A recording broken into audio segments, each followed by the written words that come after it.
अगर आप law of attraction और सबकॉन्शियस माइंड के बारे में जानते हैं तो आप मैनिफेस्टेशन के बारे में जानते ही होंगे। लेकिन अब सवाल ये है कि आखिर ये मैनिफेस्टेशन काम कैसे करता है।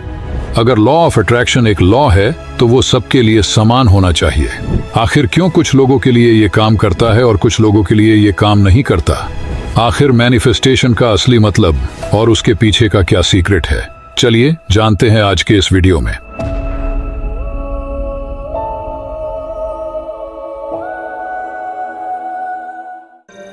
सबसे पहले तो ये जान लेते हैं कि मैनिफेस्टेशन का मतलब क्या होता है। तो मैनिफेस्टेशन एक ऐसी प्रोसेस है जिसमें आप अपने विचारों, अपने इमोशंस, अपनी फीलिंग्स और अपने विश्वास की मदद से अपने सपनों और अपनी इच्छाओं को एक रियलिटी का रूप देते हैं। मतलब कि हमारे मन की सारी ऊर्जा को किसी एक चीज की ओर केंद्रित करके उस चीज को अपनी तरफ आकर्षित करना।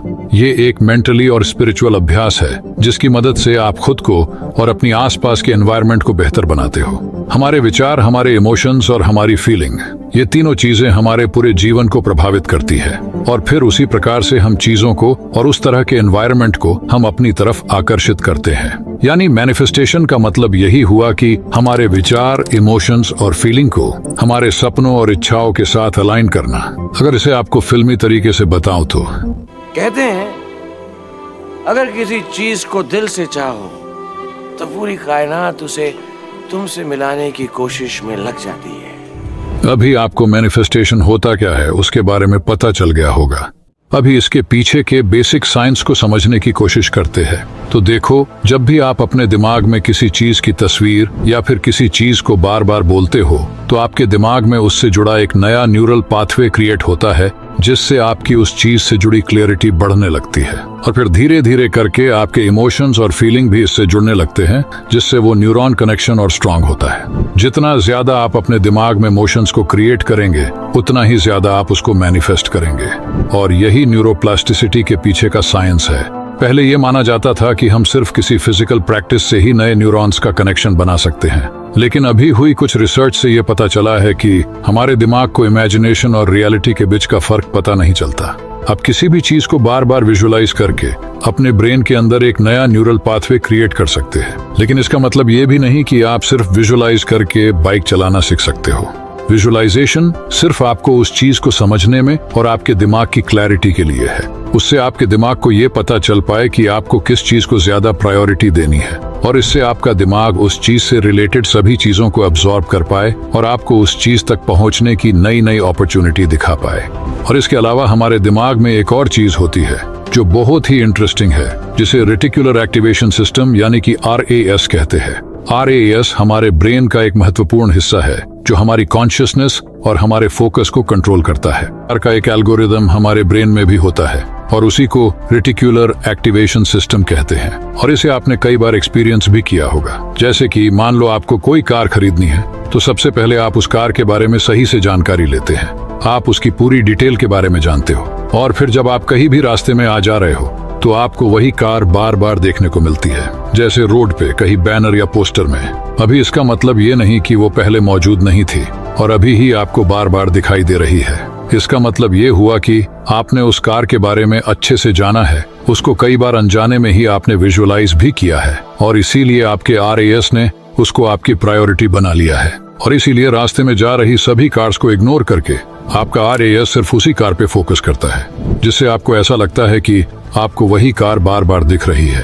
अभी इससे ये स्पष्ट है कि एक बार हम किसी चीज या विचार के बारे में कॉन्शियस हो जाते हैं तो वो चीज फिर हमें हर जगह दिखाई देना शुरू हो जाती है। हमारा RAS फिर उन्हीं चीजों को हमें बार बार दिखाता है। देखो, RAS हमारे कॉन्शियस माइंड और हमारे सबकॉन्शियस माइंड के बीच एक गेट कीपर की तरह है जो अननेसेसरी चीजों को इग्नोर कर देता है और अभी हमारे लिए क्या जरूरी है उस पे फोकस करता है। हमारे पांचों सेंसेस की मदद से जो भी इंफॉर्मेशन हमारे दिमाग के पास पहुंचती है उसमें से 99% इंफॉर्मेशन को हमारा कॉन्शियस माइंड इग्नोर करता है।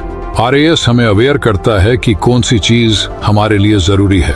हमारा RAS समय के साथ साथ हमारी सभी हरकतों को और हमारे बिहेवियर को देखता रहता है और फिर उसी के हिसाब से ये हमारी सभी प्रायोरिटीज की एक लिस्ट बनाता है और फिर हमारा फोकस वहीं पे बार बार ले जाने की कोशिश करता है। इसीलिए अगर आप किसी चीज के बारे में बार बार सोचते हो या किसी चीज को आप बार बार विजुअलाइज करते हो और आपके इमोशंस और फीलिंग्स भी उसमें जुड़ने लगते हैं, तब ये उस चीज को हमारी प्रायोरिटी बना देगा।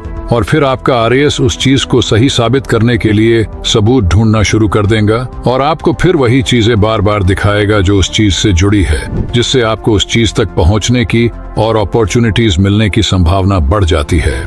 देखो, यहाँ मैंने जितना सिंपल हो सके उतना सिंपल करके आपको समझाने की कोशिश की है कि आखिर हमारा दिमाग और RAS किस प्रकार से काम करते हैं और किसी भी चीज के बारे में बार बार सोचने से वो कैसे हमारी प्रायोरिटी बनती है, उसके बारे में अब आपको पता चल गया होगा। अभी ये तो हो गई साइंटिफिक नजरिए से बात, लेकिन हमारे वेद और उपनिषद मैनिफेस्टेशन के बारे में क्या कहते हैं? हाँ, मैनिफेस्टेशन तो एक मॉडर्न शब्द है जिसे हम अभी इस्तेमाल कर रहे हैं, लेकिन इसके बारे में आपको हमारे वेदों में भी देखने को मिलता है। भले ही उनका समझाने का तरीका थोड़ा अलग हो, लेकिन अंत में उनका समझाने का अर्थ तो यही है। आप वही हैं जो आपकी गहरी इच्छाएं हैं। जैसी आपकी इच्छा है वैसी आपकी वासना है, जैसी आपकी वासना है वैसा आपका कर्म है, और जैसा आपका कर्म है वैसा आपका भाग्य है।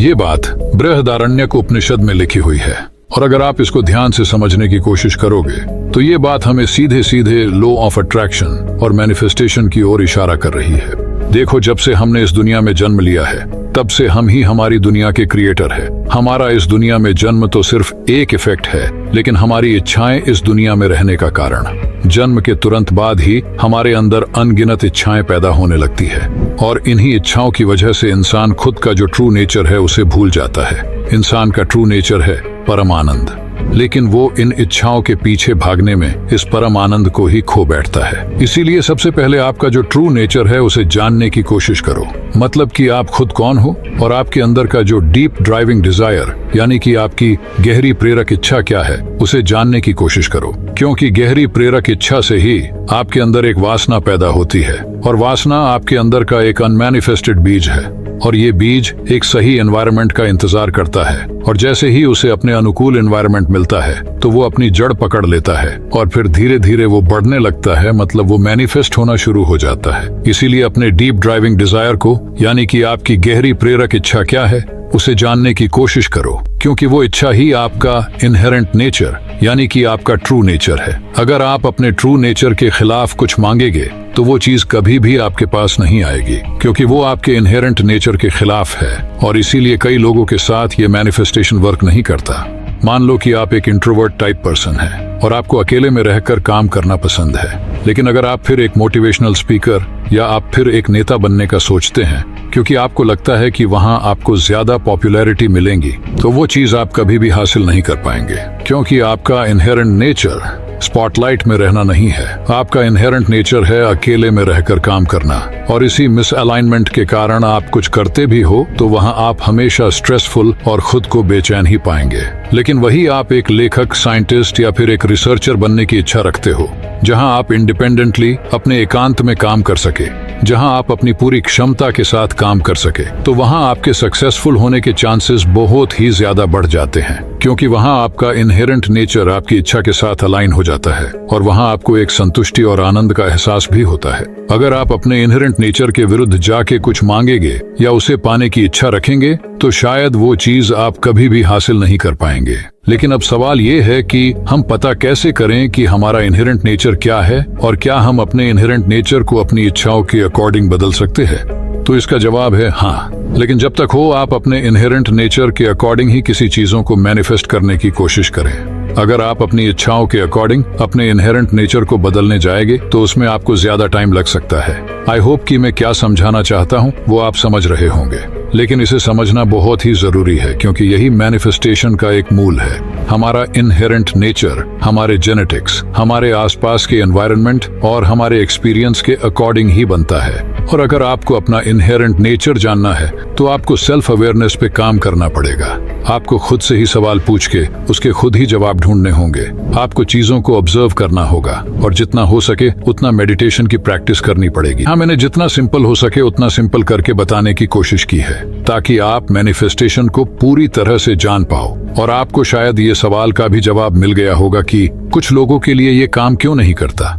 अगर आपका इनहेरेंट नेचर नेगेटिव होगा तो आपके साथ हमेशा बुरा ही होगा, और अगर आपका इनहेरेंट नेचर पॉजिटिव होगा तो आपके साथ हमेशा अच्छा ही होगा। इसके लिए सबसे जरूरी है हमारी सेल्फ टॉक।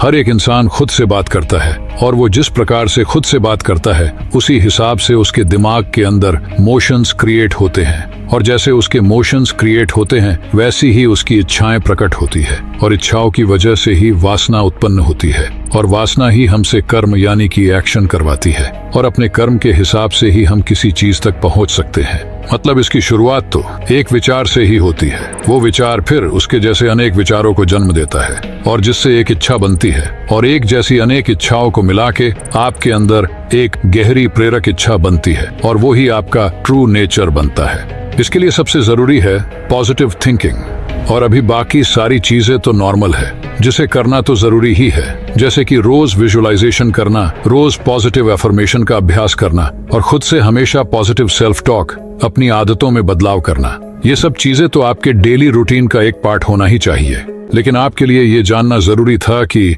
आखिर मैनिफेस्टेशन वर्क कैसे करता है। हम में से ज्यादातर लोग हमारे इनहेरेंट नेचर को जाने बिना ही चीजों को मैनिफेस्ट करना शुरू कर देते हैं, जबकि सबसे पहले आपको खुद को जानना होगा, और आप किस चीज के लिए बने हैं उसे जानना होगा, और ये चीज आपको लंबे अभ्यास और खुद के ऊपर काम करने से ही पता चलेगी। नई नई चीजों को ट्राई करो, रोज कुछ नया सीखने का ट्राई करो, इस दुनिया को और खुद को ऑब्जर्व करना शुरू कर दो। मैनिफेस्टेशन का मतलब ये नहीं है कि आपको बंद कमरे में अचानक एक विचार आया कि चलो एक बिजनेसमैन बन जाते हैं, और फिर आप बस दिन रात सोचते रहो कि मैं बिजनेसमैन बन जाऊं। ऐसे तो आज हर कोई एक बड़ा बिजनेसमैन होता, लेकिन नहीं, ये सुनने में जितना आसान लगता है कि जैसा सोचो वैसा पाओ, लेकिन करने में ये उतना ही मुश्किल है। आपकी पूरी एनर्जी को उस एक इच्छा के साथ अलाइन करना और अपने इनहेरेंट नेचर को जानना इतना आसान भी नहीं है। इसीलिए मैं कई बार ये कहता हूँ कि पहले खुद के ऊपर काम करो और खुद को ढूंढने की कोशिश करो। मुझे उम्मीद है कि अभी आप मैनिफेस्टेशन को अच्छे से जान पाए होंगे, और शायद ही आपने मैनिफेस्टेशन के बारे में इतना डिटेल में वीडियो कहीं देखा होगा। आपको टेक्निक्स तो बहुत मिल जाएगी, लेकिन मैनिफेस्टेशन का जो असल में काम है वो ही नहीं पता, तो बाकी सभी टेक्निक्स बेकार हैं। अगर आपको वीडियो अच्छा लगा हो तो एक लाइक जरूर कर